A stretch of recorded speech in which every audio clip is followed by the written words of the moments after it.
Bonjour. Aujourd'hui, il s'agit d'un film de 1981 avec Jean-Paul Belmondo, Le Professionnel. Today we're looking at a film from 1981 which stars Jean-Paul Belmondo, and it's called Le Professionnel, or Professional in English. It's quite a famous film in France, I believe, and the director is called Georges Lautner, or you just pronounce that Lautner if you were British, I suppose, who actually worked with Jean-Paul Belmondo on a number of other films. Things like Flic au Voyou, which is called Copperhood in English, Joyeuse Pâques, which was a little bit later than Le Professionnel, with Sophie Marceau. We'll probably look at that later, because that does have a very, very, very wonderful car chase in it with a Fiat Uno. Jean-Paul Belmondo also went on to make a film called Le Marginal, which was directed by a different person, although the character that he plays in Le Professionnel and Le Marginal is pretty much the same type of person. And in both films there is a red 1981 Fiat 131 Super Mirror Fury. So we'll go into that later. Another similarity between that film, of course, and this one is that the music is by Ennio Morricone.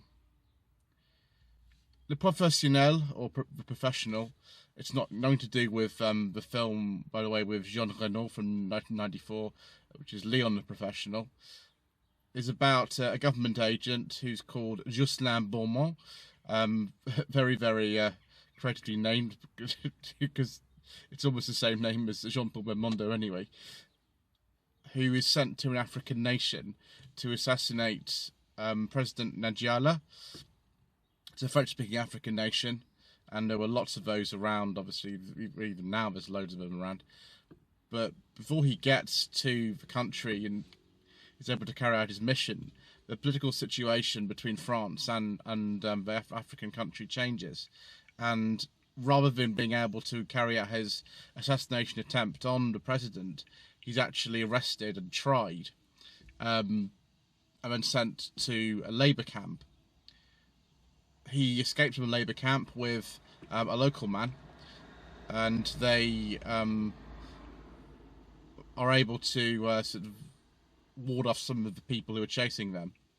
But unfortunately his friend gets killed, and he gets back to Paris eventually and shows himself to the Secret Service, who are his employers, who think of him as rather an undesirable person to be around, of course. And he vows revenge on them by carrying out his mission. Conveniently, Njala is now turned up in Paris, and he plans to kill him to get back at everybody who's been nasty to him, essentially. It's a bit of a revenge filler. It's based on the 1976 novel by a gentleman by the name of Patrick Alexander. I've never heard of him. Called Death of the Thick-Skinned Animal. If you've ever read that, I don't know if you have. The film takes place in the south of France, which stood in for the fictional African country, and of course in Paris.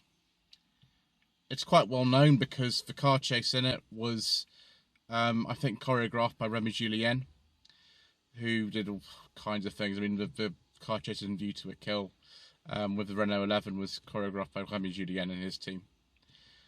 So, once he's managed to ward off a lot of the people who are pursuing him, because the Secret Service obviously are not keen on having him around anymore, he manages to kill Rosen, who is the head of the Secret Service, in a gunfight. And actually you would have seen that just at the beginning of this particular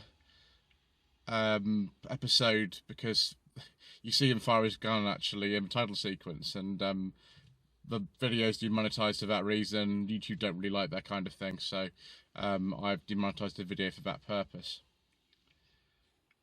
Once he manages to persuade one of his former colleagues to take him to where Njala is staying, he manages to get Njala killed. I don't think he does it himself, from what I remember. I think someone else does it accidentally. And as he's walking towards the president's helicopter, or former president, he's dead, the other government agents just want to decide what to do with Beaumont. And actually, because this is a French film, he doesn't get in the helicopter and fly away. He gets shot in the back, and the film ends with his death. Because that's what happens in French cinema.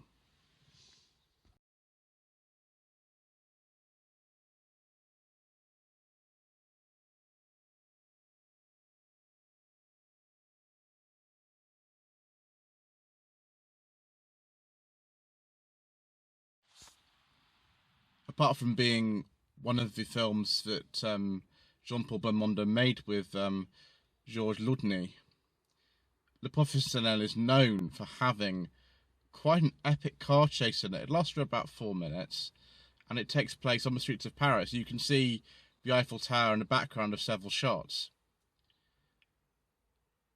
Beaumont is tricked into believing that he'll be allowed to go free, and the Secret Service lay a car on for him. But actually, of course, they pursue him. They have no intention of letting him go. The car they lay on for him is a 1981 Fiat 131 Super Mirror Fury 2000 TC. And you can really hear that Fiat twin-cam engine absolutely screaming in this chase. It's quite exciting, really. The car that pursues him is a 1974 Peugeot 504 GL. They probably use more than one car in each of these cases. Fiat was very well known for supplying Jean-Paul Belmondo the cars in chases in Joyeux Pack, which we'll look at some point, or Happy Easter in English. He drives a Fiat Uno in quite a spectacular way. I think it's in the south of France somewhere. And in a film called Le Casse, which was made 10 years before Le Professionnel, he drives another red Fiat being pursued by another black car. So it's a bit of a funny one, really. We'll look at Le Casse at some point, because that chase is really long. It's about 11 minutes long or something. It's extraordinary. It's through the streets of Athens. But back to Le Professionnel. So the car chase between the Fiat 131 and the Peugeot 504 doesn't go in the 504's favour, although Beaumont does get shot during the chase. And the cars get absolutely wrecked. The Peugeot more so than the Fiat, but the Fiat is pretty much unrecognisable by the end of it. It's like it's been in a banger race or something. And it's a very, very, very well done chase. You can find it on YouTube. I thoroughly recommend you look that up. It's not very long, but it's long enough to be exciting. That's probably one of the reasons I'm covering this, because for that reason alone. It's a very famous film in France, and was very successful actually at the time. The car which Beaumont commandeers to get him into Njala's place, where he's staying at the end of the film, is a 1978 Renault 18 Brique, because in France the state cars are called Brique. It's a Renault 18 Brique TS, and funnily enough, in Le Marginal, which is another film we'll cover probably quite soon, there's also another Renault 18 Brique. At one point,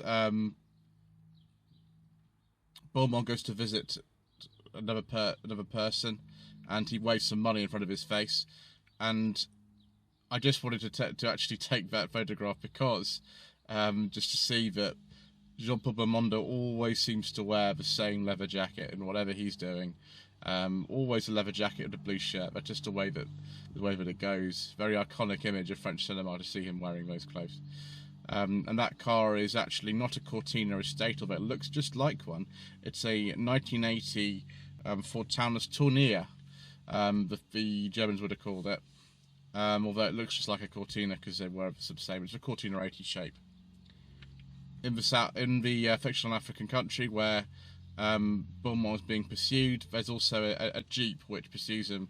It's not an actual Jeep, it looks just like one, but it's actually a license-built Hotchkiss. I can never remember how you pronounce Hotchkiss in French, so we'll just use the English pronunciation. An M201.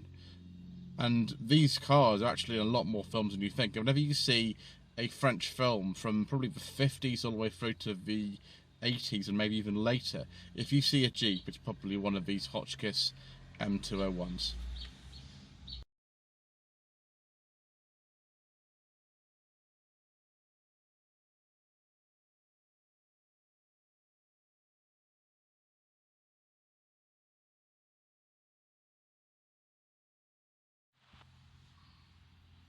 Some of the more minor roles played by cars in the film are a 1979 Mercedes-Benz 450 SL, which is driven by a lady with quite loose morals, with whom Beaumont spends a bit of time, because after all he's Jean-Paul Belmondo and he always gets his way with the ladies.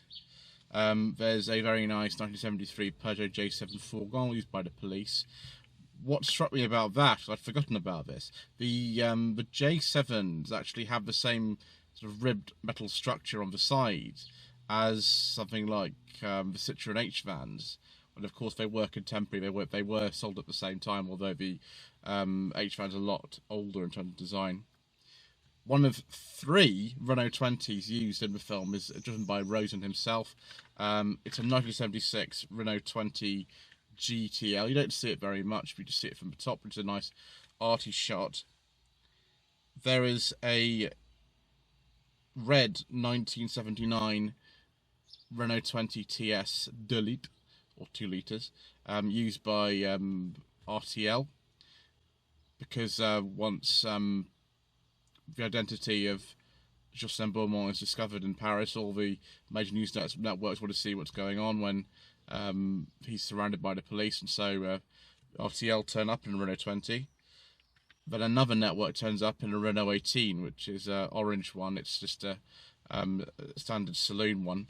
It's funny how the 18s just had 3 wheel nuts, isn't it? It's strange.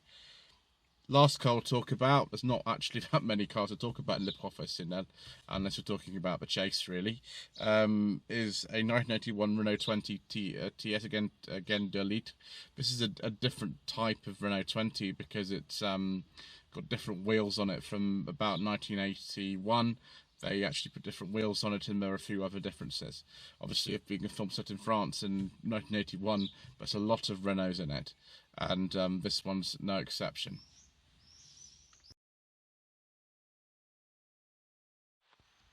So I hope you enjoyed this brief introduction to films starring Jean-Paul Belmondo. We'll probably cover at least 4 of these because they are quite good, and there's a lot of cars in them. Often there's some chases, often they're funny, sometimes they're just exciting, and maybe there are some French speakers out there who, you know, know a lot more about these films than I do. I actually discovered Le Professionnel pretty much by accident on YouTube about maybe 12 years ago, and I looked it up and got myself a DVD copy. You can get the Professionnel with an English dub, or it's better to watch it with subtitles, because then you hear Jean-Paul Belmondo's voice, which I always thought was a little bit weird. Is it worth watching in 2020? Well, absolutely. It's a very, very good film. The only thing I would say is it's very, very, very violent. It's a very violent film. So if that really puts you off, then possibly that's not so good. But anyway, thank you ever so much indeed for watching this. My camera's going to get a bit hot, so we're gonna finish up now. Don't forget to subscribe to the channel if you haven't already done so. Don't forget to like this video and to leave a comment below. There's a very long series of cars on television and film that I've been doing over the last few weeks, and there's a playlist there on my channel somewhere that you can have a look at more of them. And thank you ever so much indeed once again for watching.